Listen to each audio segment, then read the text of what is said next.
Les habla el reverendo Pablo Antonio Jiménez Rojas, dándoles la bienvenida a este vídeo sobre liderazgo cristiano. Durante este vídeo vamos a estar explorando las bases bíblicas y teológicas del liderazgo y esperamos que sea de gran edificación para su vida. Volvemos en un minuto con la primera parte de este vídeo educativo. En esta primera sección de este vídeo educativo vamos a estar hablando acerca de la teología bíblica del liderazgo cristiano. Y en particular, comenzamos indicando que toda la Biblia, desde el Génesis hasta el Apocalipsis, tiene enseñanzas acerca del liderazgo. Sin embargo, para efectos de esta conferencia, vamos a estar recalcando tres aspectos principales. Las enseñanzas del Antiguo Testamento, en la primera sección. En la segunda sección, vamos a estar hablando acerca del Nuevo Testamento y la figura de Jesús. Y en tercer lugar, vamos a estar hablando acerca de las epístolas del cuerpo paulino. Empecemos hablando del Antiguo Testamento. El relato de la creación, que se encuentra en los primeros 2 capítulos de la Biblia, es de por sí una de las porciones más ricas en enseñanzas sobre el liderazgo cristiano. Es una de las fuentes de la teología del liderazgo, como es también una de las fuentes para la teología de la mayordomía cristiana. Es crucial comprender que el ser humano, tanto hombre como mujer, ha sido creado a imagen de Dios. Y cuando estamos hablando de imagen de Dios, no nos estamos refiriendo a un parecido físico, sino que nos estamos refiriendo a la autoridad delegada por Dios en el ser humano. Si usted va ahora mismo a una estación de correos del gobierno de los Estados Unidos, va a encontrar una foto del presidente de turno. Si usted va a la casa alcaldía, va a encontrar una foto del alcalde o la alcaldesa. Del mismo modo, la Biblia nos dice que Dios colocó una imagen de Él para indicar que Él es el Dios creador. Y esa imagen somos ustedes y yo. Los seres humanos somos esa imagen de Dios para el mundo. Por lo tanto, cuando estamos hablando del liderazgo, tenemos que entender que Dios ha creado el ser humano para que administre la creación. Por lo tanto, aquí entramos al tema de la mayordomía cristiana. Entramos al tema de la mayordomía. Nosotros no somos los dueños de la creación, somos los administradores y las administradoras de la creación. Así que todos esos relatos de Génesis 1 y 2 nos enseñan que ustedes y yo somos líderes porque somos administradores de aquello que Dios ha creado. Otro tema importantísimo que encontramos en el Antiguo Testamento es el tema del pacto. Es la idea de que Dios ha entrado en una relación de pacto con la humanidad. Y eso nos habla también acerca del liderazgo. Nosotros somos los beneficiarios de ese pacto, pero también de alguna manera somos los administradores de ese pacto. Cuando usted y yo le hablamos a otra persona acerca de Dios y le decimos que Dios desea bendecirla y entrar en una relación con ella, estamos ejerciendo nuestro liderazgo. En Éxodo 19, versículos del 5 al 6, nosotros encontramos que Dios ha delegado capacidades de liderazgo en las personas de fe, específicamente en aquellas que entran en una relación de pacto con Dios. Éxodo 19, 5 y 6 dicen de la siguiente manera: ahora pues, si diereis oído a mi voz y guardareis mi pacto, vosotros seréis mi especial tesoro sobre todos los pueblos, porque mía es toda la tierra, y vosotros me seréis un reino de sacerdotes y gente santa. Estas son las palabras que dirás a los hijos de Israel. Esa enseñanza del pacto es importantísima porque para nosotros como personas de fe cristianas, el pacto se extiende del Antiguo Testamento al Nuevo Testamento. Y eso ya presagia que viene un nuevo pacto. Otro punto importantísimo acerca del liderazgo en los tiempos del Antiguo Testamento y en los libros del Antiguo Testamento es que podemos estudiar el tema del liderazgo al estudiar las personalidades de los grandes líderes de Israel. Por ejemplo, Moisés es el gran libertador y el gran legislador de Israel. Y de la vida de Moisés podemos derivar varias enseñanzas para el liderazgo hoy. Samuel, quien fuera el último juez y el primer profeta, y quien fue la persona que ungió como reyes tanto a Saúl como a David, también es una figura importantísima del liderazgo en los tiempos bíblicos. David, el gran rey, también en su vida tiene lecciones objetivas acerca del liderazgo. Y claro está, el libro de Nehemías, donde vemos un hombre que vuelve a la tierra a reconstruir su patria, a reconstruir la capital, también es un texto rico en lecciones sobre el liderazgo. Pero no se queda ahí, también hay mujeres muy valientes en el Antiguo Testamento, como Esther, quienes nos dan lecciones acerca del liderazgo. Los profetas no se pueden quedar atrás, porque los profetas también eran líderes. Ellos no tenían puestos administrativos, no eran reyes, eran analistas, personas que leían los tiempos a la luz de la fe, personas que traían una palabra diciendo, así dice el Señor. Tiene que quedar claro, los profetas no eran adivinos. Los profetas no decían, esto es lo que viene, sino que los profetas decían, si eres fiel a Dios, este es el futuro. Pero si eres infiel a Dios, este es el otro futuro. Por lo tanto, los profetas continuamente estaban analizando la conducta del pueblo, la conducta de la sociedad, y en respuesta a ese análisis decían cuál era la palabra de Dios y cuáles eran los futuros posibles para el pueblo. El profetismo se desarrolla en diálogo con la reyesía, con los reyes de Israel. Tienen una relación simbiótica. Tienen una relación donde cuando desaparecen los reyes, también desaparecen los profetas clásicos. El rey era quien gobernaba y el profeta era quien analizaba su conducta a la luz de la fe. Sin embargo, ahí no queda la profecía. La profecía, más que desaparecer, se transforma. Y se transforma en lo que es la apocalíptica bíblica. Ahí se retoma el tema de la esperanza como uno de los puntales teológicos más importantes de todo el Antiguo Testamento.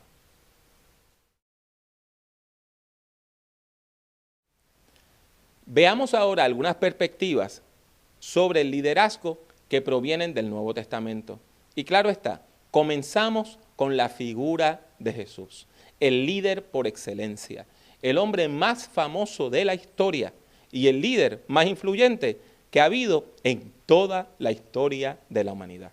Él se presenta a sí mismo como el rey, pero es un rey que es siervo.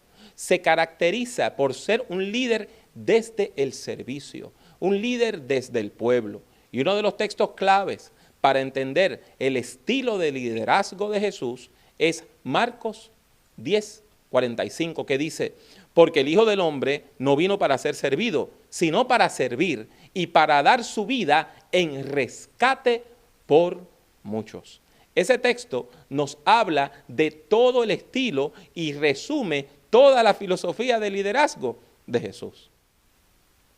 Otro puntal del modelo bíblico de liderazgo es el modelo del discipulado. Y tenemos que comprender que un discípulo no es un alumno. Un alumno se matricula en una clase y ya.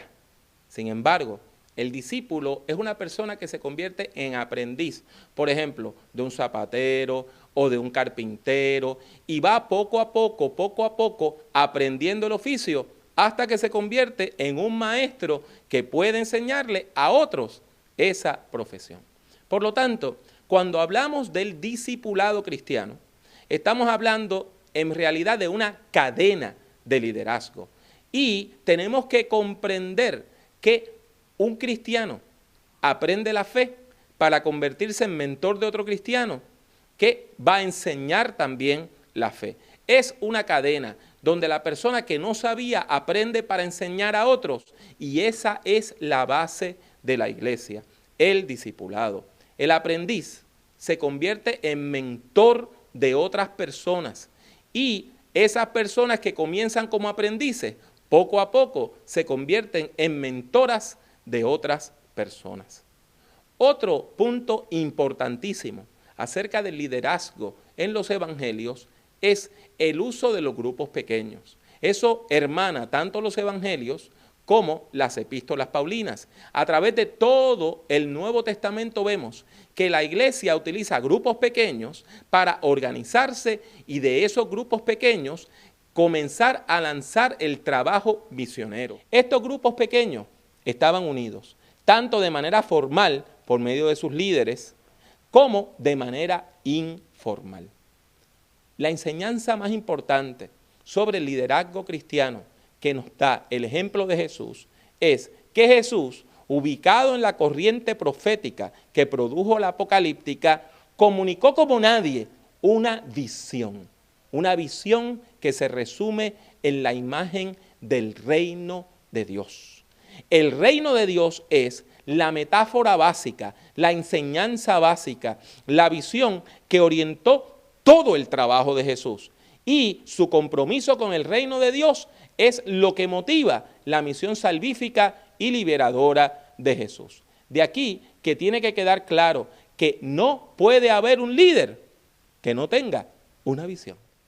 Así llegamos a la figura del apóstol Pablo, el gran teólogo del Nuevo Testamento, el gran sistematizador de la teología cristiana primitiva. La obra del apóstol Pablo provee la mayor parte del lenguaje y de los modelos para nuestra reflexión sobre el liderazgo cristiano. Recordemos que el cuerpo de escritos paulinos contiene distintos tipos de documentos, desde una carta como Romanos, que es un tratado teológico, hasta una carta muy personal como Filemón, y también encontramos cartas que nos hablan acerca de la organización de la iglesia, como Primera y Segunda de Timoteo y la epístola a Tito. El apóstol Pablo es quien provee el lenguaje teológico más importante para hablar sobre el liderazgo cristiano. Específicamente, habla del liderazgo en tres áreas. En primer lugar, Pablo destaca el liderazgo salvífico de Jesús, el Cristo. En segundo lugar, nos habla acerca del liderazgo dentro de la iglesia. Y en tercer lugar, nos habla de las distintas posiciones de liderazgo dentro de la iglesia cristiana. Comenzamos con Cristo Jesús, nuestro Señor y nuestro Salvador. El tema central de las epístolas paulinas es la obra de Dios revelada por medio de Jesucristo. Estas epístolas están llenas de metáforas sobre el liderazgo de Jesús. Se le llama a Jesús Hijo, Redentor, el nuevo Adán, el poder de Dios, la sabiduría de Dios, la cabeza de la iglesia, el siervo de Dios, el Rey, la imagen y el primogénito de la creación, entre muchas otras imágenes sobre el liderazgo cristiano. La iglesia, esto es bien importante que lo entendamos bien, porque quizá algunos de ustedes nunca lo hayan escuchado. La iglesia es una palabra que ya existía en el mundo griego. En el mundo griego, la eclesía era la asamblea de los hombres libres y ciudadanos. Hombres nada más, ciudadanos nada más y propietarios. Por ejemplo, en una ciudad, cuando se tomaban alguna decisión importante, en esa ciudad se hacía una eclesía, una asamblea, donde solamente podían votar hombres libres y propietarios. Y esa palabra que proviene del mundo político griego es la palabra que se utiliza en el Nuevo Testamento. Específicamente, la persona que la sistematiza es el apóstol Pablo y comienza a referirse a las comunidades cristianas como la verdadera eclesía. O sea, es como decir que la iglesia es la verdadera asamblea municipal de una ciudad. Lo único, que era una asamblea egalitaria, donde hombres y mujeres, esclavos y libres, ricos y pobres, todos tienen participación delante de Dios. El apóstol Pablo emplea toda una serie de metáforas para describir la relación que existe entre Cristo y la iglesia. La iglesia es el nuevo Israel. La iglesia es la sinagoga verdadera de Dios. Y cuando se habla de la iglesia como sinagoga, se recalca su rol educativo. La iglesia es la casa o el templo de Dios. Y ahí se nos habla de la iglesia como la familia extendida y como templo, como lugar de adoración. Del mismo modo, el apóstol habla de la iglesia como el cuerpo de Cristo. Y esa es la imagen más importante que utilizan los escritos paulinos para hablar de la iglesia, específicamente en 1 Corintios 12. Aparte de eso, el apóstol Pablo desarrolla toda una serie de imágenes para el liderazgo cristiano. Habla de varios roles que se llevan a cabo en la iglesia. Habla del apóstol, habla del predicador, habla del maestro, habla del predicador como padre o madre de la congregación. Y aún en un texto bien particular, 1 Corintios 4:9, se compara al líder cristiano con un gladiador que está sufriendo mientras el resto de la gente se divierte viendo sus sufrimientos. En las epístolas pastorales, específicamente 1, 2 de Timoteo y Tito, encontramos toda una variedad de títulos ministeriales y esos títulos son 4 en particular. Se habla del obispo, una palabra griega que quiere decir supervisor, literalmente, supervisor. Del anciano, una persona que se ha destacado por su madurez. Del diácono, que es la persona que sirve. Y de la viuda. La viuda, en 1 de Timoteo capítulo 5, es una persona que ejerce un ministerio dentro de la iglesia y la iglesia la compensa por ese trabajo. En los tiempos de la iglesia primitiva, el obispo era una persona que básicamente dirigía una serie de iglesias. Estaba al mando de toda una serie de iglesias que recuerden que eran grupos pequeños. El anciano era el pastor de uno de los grupos pequeños y los diáconos eran personas que ayudaban. Aunque esa nomenclatura era fluida y podemos encontrar varias encarnaciones distintas de la misma. Uno de los errores más comunes que cometemos cuando leemos el Nuevo Testamento es pensar que el apóstol Pablo actuaba solo. No.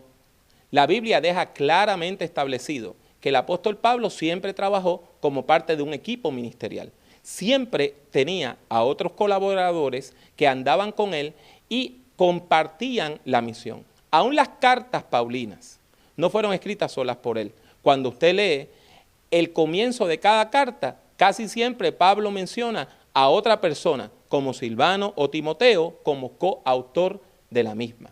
Por lo tanto, en la visión bíblica del liderazgo cristiano, el síndrome del llanero solitario no es lo correcto, no es la norma, sino que cuando usted lee el libro de los Hechos y las epístolas paulinas, puede ver que el ministerio es algo que se debe hacer de manera colegiada y formando parte de un equipo ministerial. Al igual que Jesús, el apóstol Pablo fundamenta su liderazgo en una visión y de esa visión se deriva una misión. Pablo llega a la fe de Jesucristo por medio de una visión donde el mismo Cristo resucitado, de acuerdo al capítulo 9 del libro de los Hechos, lo reclama para el liderazgo cristiano. La misión del apóstol se deriva de esa visión. Su misión es servir como apóstol a las comunidades no judías, a las comunidades gentiles. Ese es su llamado. Su misión se deriva de una visión divina.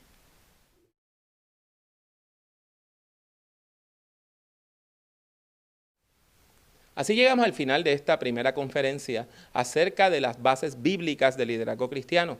Más adelante estaremos hablando de otros puntos históricos y teológicos sobre el liderazgo. Que Dios les bendiga.